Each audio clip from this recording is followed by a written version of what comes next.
We'll tell you about the main news at 9 a.m. this Friday on TSN. We're looking forward to your comments on the broadcast and would appreciate your subscription. A massive Shahed drone attack on Kryvyi Rih. More than 10 explosions were heard in the city. The energy infrastructure was damaged and a fire broke out at an industrial facility. Last night, the Russians attacked Dnipropetrovsk, Mykolaiv, Kherson, Zaporizhzhia, Sumy, and Kharkiv regions with missiles and drones. More details in the upcoming TSN broadcasts. One person was killed and 4 were injured as a result of Russian shelling in the Dnipropetrovsk region. In the Sinelnikov district, an enemy drone took the life of a woman, and 2 private houses were destroyed. And in the Nikopol district, 3 men and a woman were injured. 3 apartment buildings, a business, infrastructure, 5 shops, a cafe, and a car were damaged. 1 person was killed and 12 were injured in the Kherson region. In the regional center, due to an enemy drone attack, a 29-year-old man sustained injuries incompatible with life. Another 9 city residents, including 2 police officers, were injured after an artillery strike. In Zelenivka, the occupiers directed a drone at a civilian car. 2 people were injured. Another woman was wounded in Berislav when Russian artillery struck the city. Zelensky has arrived in the United States for a meeting with Trump. The talks are expected to focus on the supply of air defense systems and other weaponry.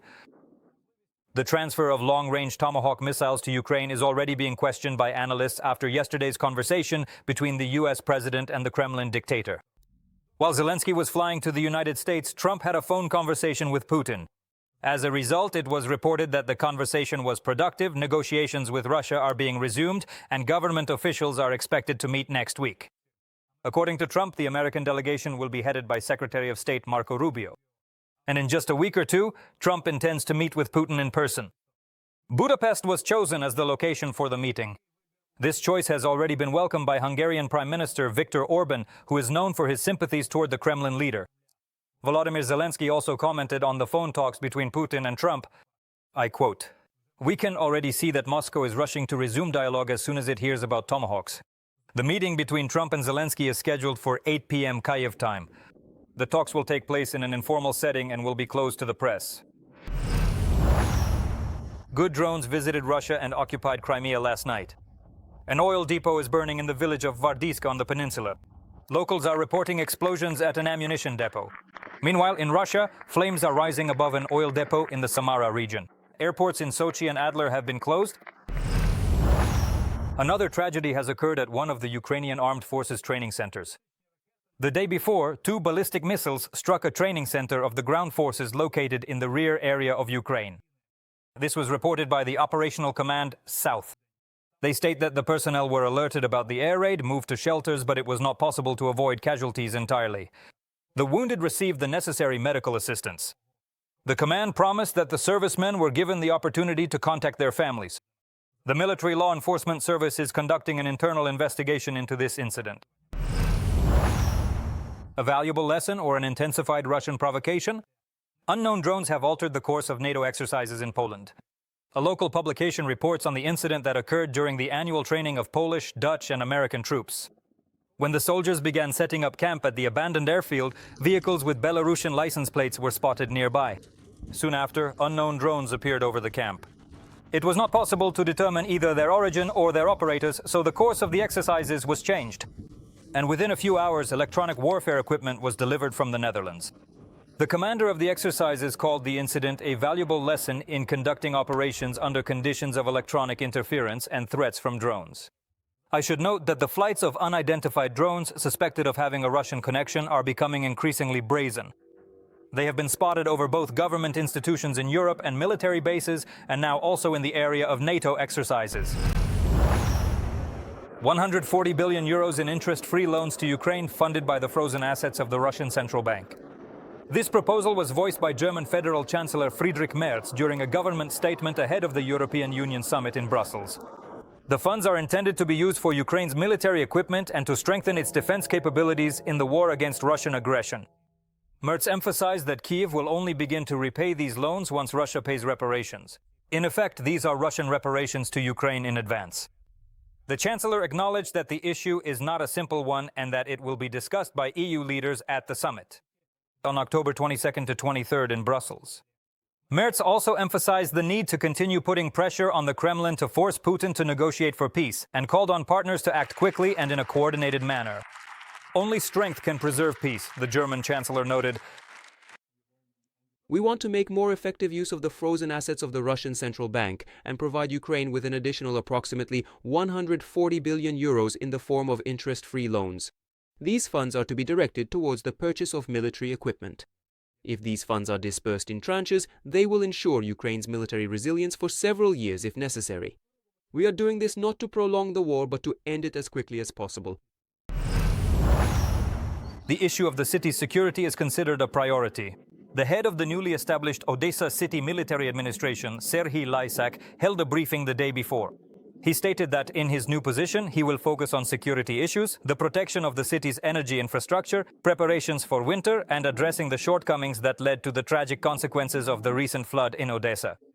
The president appointed Serhiy Lysak, who previously headed the Dnipropetrovsk regional administration, to the new position after issuing a decree stripping Hennady Trukhanov of Ukrainian citizenship. Trukhanov is currently suspended from performing his duties, which will now be carried out by the secretary of the city council. The first step will definitely be the creation of a city defense council so that our residents can sleep better as much as possible and so that we can effectively protect the critical infrastructure facilities that they use, our residents and guests of our city. Olga Reshetilova has become Ukraine's first ever military ombudsman. The corresponding decree appeared on the president's website.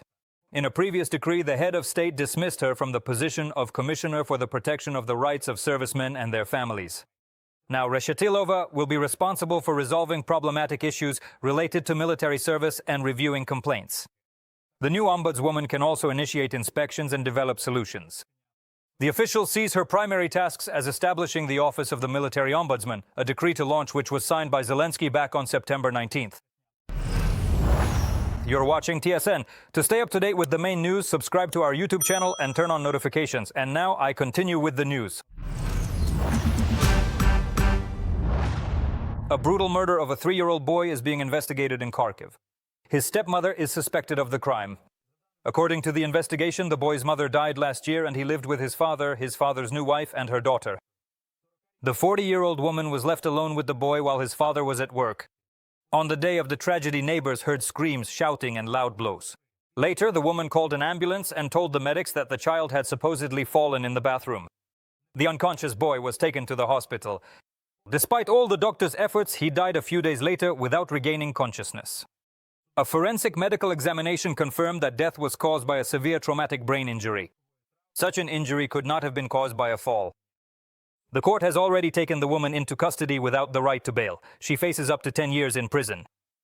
The suspect does not admit her guilt and is trying to avoid responsibility, providing false information to the pre-trial investigation body.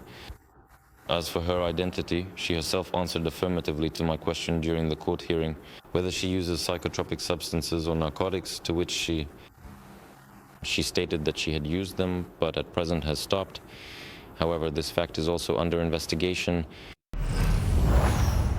Ukraine is requesting an investigation into the attack by a Russian-speaking man on our family in Switzerland. The incident, which stirred up social media, took place on a train heading to the city of Spitz. A family with a 1-year-old child was returning home. According to the victims, the attacker was provoked by hearing the couple speak Ukrainian. The man threatened physical violence and repeatedly said he would kill the family. As soon as the conflict erupted, the mother began recording a video which she later posted on social media. All the threats against the family can be clearly heard in the video. Eventually, the aggressor started a fight. Other passengers called the police, but the attacker was released. It later turned out that the attacker was a Russian-speaking citizen of Latvia who has a residence permit in Switzerland. Internet users note that this is not the first act of aggression by this man against Ukrainian families. The spokesperson for the Ministry of Foreign Affairs of Ukraine, Serhiy Lysak, reported that Kyiv has already appealed to Swiss law enforcement to investigate this incident and bring those responsible to justice. A dramatic rescue right from under the wheels. In Turkey, a security guard pulled a pedestrian out from under a tram. The incident took place in the city of Kryvyi Rih. A surveillance camera captured how a girl was intently looking at the tram number on the other side of the tracks and decided to cross over to it. However, she doesn't check if it's safe and steps right in front of the approaching tram. At the last moment, a security guard grabs her and pulls her out from under the wheels. The girl and her rescuer fall but avoid much more serious injuries. The hero's vigilance was later rewarded. He was given a letter of appreciation. That was the latest report for now. Don't miss our next TSN broadcasts to stay up to date with the news.